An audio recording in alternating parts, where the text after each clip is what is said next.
Hanya berjarak 200 km dari megahnya ibu kota, ternyata masih ada ratusan warga yang merana jauh dari kehidupan sejahtera dan layak.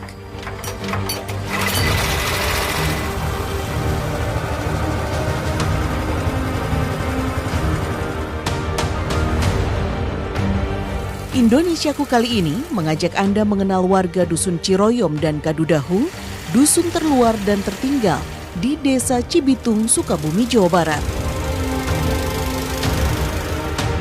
Perjalanan panjang menuju Desa Cibitung paling cepat ditempuh melalui jalur air.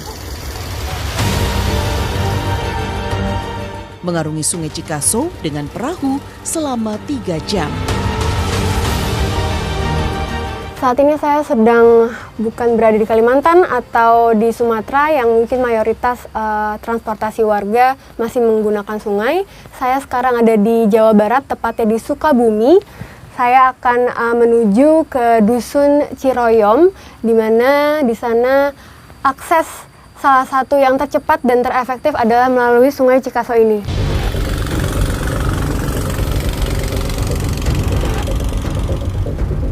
Sungai Cikaso mengalir hingga ke Muara Karangbolong dan pantai selatan.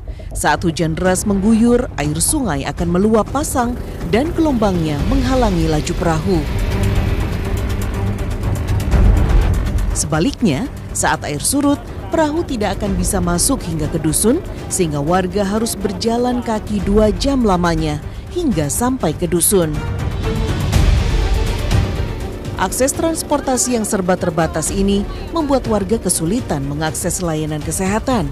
Apalagi sejak tahun 2016 sudah tidak ada petugas kesehatan yang hidup menetap di Dusun Ciroyom. Para bidan dan perawat datang dari desa terdekat hanya sebulan sekali. Bu Epon misalnya, sudah 15 tahun lebih bertugas sebagai bidan desa. Bukan sekali 2 kali ia harus menghadapi keadaan darurat. Bingungnya ya kalau ada kasus penyulit seperti perdarahan atau kasus-kasus emergensi lainnya. Gawat darurat ya, Bu? Gawat darurat kita itu mau bagaimana, lewat jalan air pun sulit, lewat jalan darat pun sulit ya. Pernah melahirkan di sini di perahu, kasusnya ya melahirkan dengan darah tinggi. Tingkat kesulitan buaya ibu bapak.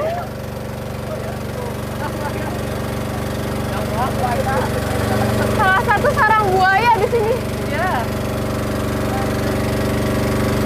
Waduh, tapi ibu nggak takut ibu kalau harus ngelewatin ini kan tiba-tiba ketemu buaya gitu? Takut pasti. Gimana lagi? Perahu yang kami gunakan ini bertarif Rp300.000 pulang pergi. Perahu kayu yang dinamakan beleketek ini mampu memuat 8 hingga 10 orang dengan mesin yang bergerak lambat. Sungguh terbayang kepanikan saat kegawatan terjadi. Tak heran banyak warga gagal mendapatkan pertolongan medis hingga akhirnya kehilangan nyawa. Sering terjadi tidak tertolong juga gitu. Jam setengah 12 malam saya ditelepon sama warga di sini minta pertolongan. Waktu itu kasusnya muntabib. Nah, pada saat itu saya menunggu di dermaga yang tadi pas mau berangkat menunggu air surut. Setengah 3 malam itu udah ada telepon lagi. Si pasiennya meninggal, tidak tertolong gitu. Itu yang sedihnya Bu di sini itu. Lepas 2 jam kami menyusuri Sungai Cikaso, perahu kami kandas karena kondisi perairan dangkal. Kami pun terpaksa turun dan mendorong perahu. Ini dangkal. Wow, ini sudah mulai mendarat ya. Perahunya sudah menemui daratan. Jadi apakah kita mau turun? Turun Bu. Turun ya Pak? Kita dorong. Kita dorong. Oke, saya bantuin Pak. Kalau sudah begini, seluruh penumpang harus bekerja sama. Mendorong perahu sampai menemukan perairan yang cukup dalam. Waduh, ini. Berat sudah pasti. Kiri. Tapi kami tidak boleh menyerah. Kami harus bergegas. Perjalanan menuju Dusun Ciroyo masih 1 jam lagi. Bila air terus surut, maka kami semua harus berjalan kaki sampai ke dusun hingga berjam-jam lamanya.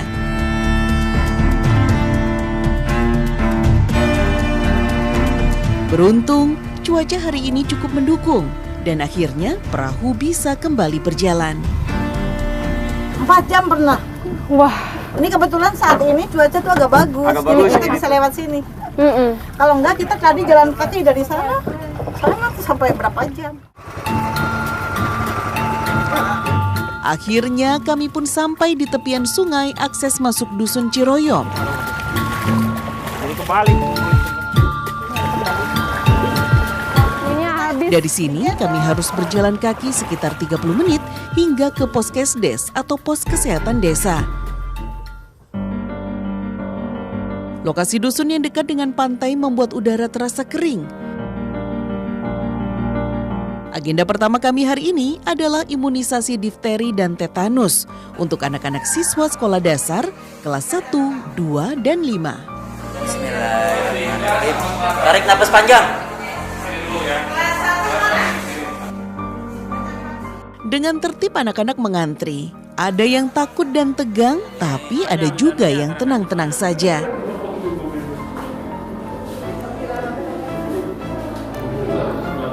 Dah. Bismillah.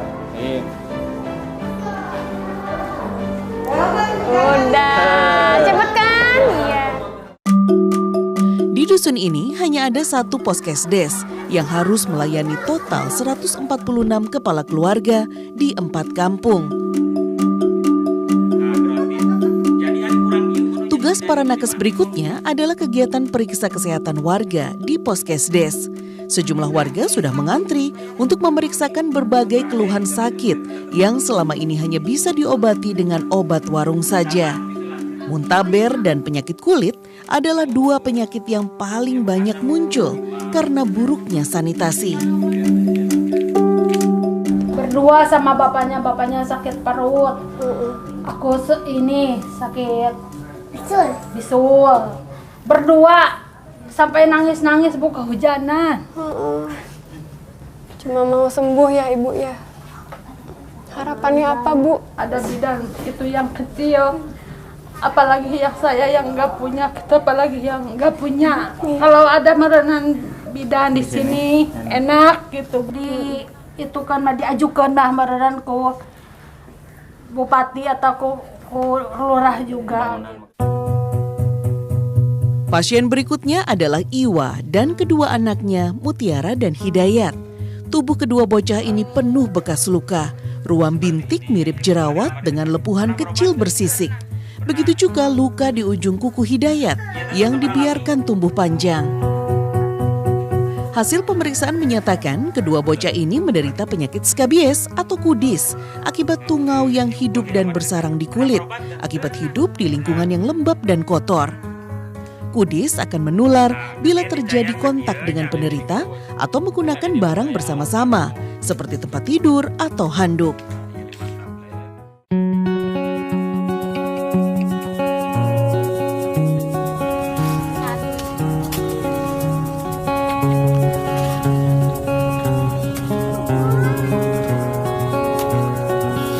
Belum ada keping rupiah yang bisa dibawa pulang, membuat Bu Iwa harus jeli mendapatkan sumber pendapatan lain. Kali ini, pandan laut atau pandan duri yang tumbuh subur di kawasan pesisir yang jadi pilihan. Dengan berhati-hati, daun-daun berduri tajam ini dipotong. Diambil yang kayak gimana nih Bu? Ini yang bagus kayak gini. Ini panjang, lebar. Oh, emang ini mau dijual? Iya, dijual. Oh bisa? Bisa. Nggak ada perusahaan lain. Sebelum dijual, pandan harus dibersihkan dari duri lalu dibelah-belah. Daun yang kuat dan keras ini banyak digunakan sebagai bahan tikar. Bila sudah terkumpul 1 kuintal, barulah pandan bisa dijual ke pengepul seharga Rp1.700 per kilogram. Bu, di sini ada ini nggak kamar mandi? Nggak Nggak ada. Oh, terus kalau mau mandi apa segala di mana? Numpang sama tetangga. Ayo Bu, ke dalam ya? Iya, boleh. Saya mau lihat. Rumah panggung kayu keluarga Iwa sangat sederhana, tanpa kamar mandi dan MCK. Ia harus menumpang tetangga untuk kegiatan mandi, cuci, dan kakus. Sampai sini aja ya, ini untuk masak. Jadi dulu kalau misalkan Ibu, kan belum ada nih kamar mandi di tetangga. Terus kemana kalau kebelet? Ke sana aja, ke depan tuh ada kandang betul di dekatnya. Oh, Di rumput tuh. ada air di sana? Nggak ada. Hah, terus airnya? Bawa aja dari rumah. Oh, ini ditampung airnya di rumah. Bawa pakai apa, jerigen itu, ember ke sana bawa.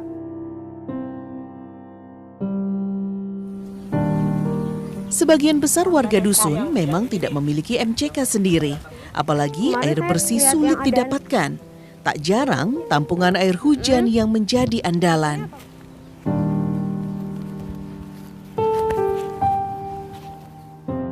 Salah satu contoh fasilitas MCK warga yang sangat tidak memumpuni karena nih harus nunggu air hujan datang dari atas.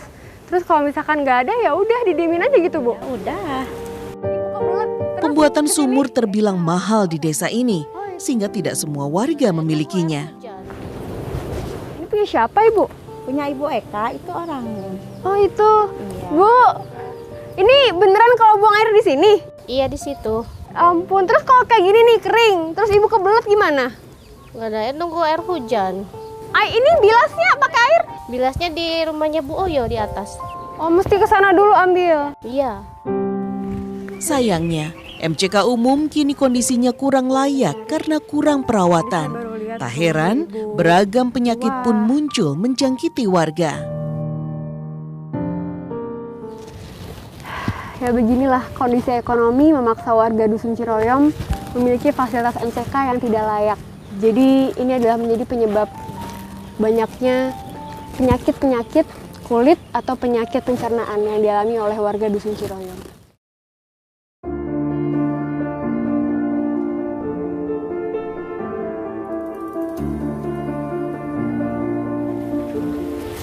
Iwa akhirnya berhasil mengumpulkan 23 kg pandan duri yang hanya dihargai Rp39.000.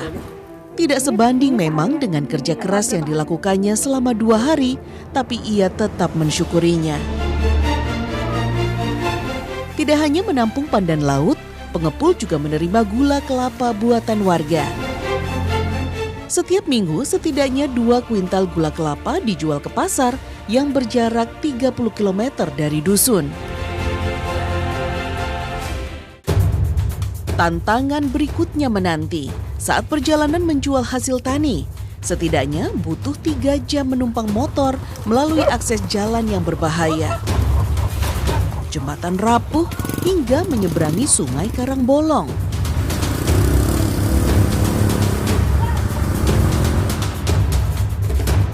Jembatan ini sebenarnya masih sangat baru karena dibangun pertengahan tahun lalu.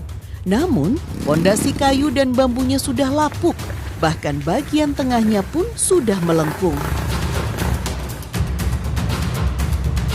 Nah ini jembatan satu-satunya yang diakses oleh warga dan dibuat oleh warga sendiri untuk mengakses ke Kecamatan Surade, kecamatan terdekat, untuk dijual hasil taninya. Bisa nggak saya beneran? Wah ini tinggi banget.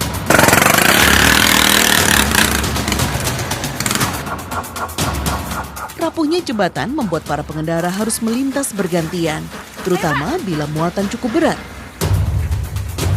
Di antara para pengendara ikut melintas juga Pak Budi, satu-satunya guru honorer yang mengajar SD dan SMP sekaligus.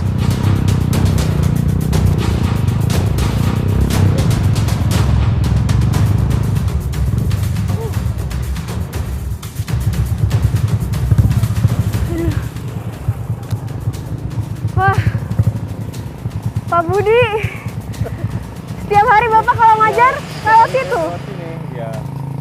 Ini nggak ada jalan lagi? Maksudnya kalau kenapa nggak naik perahu, Pak? Kalau naik perahu, satu kita nggak ada akses, satu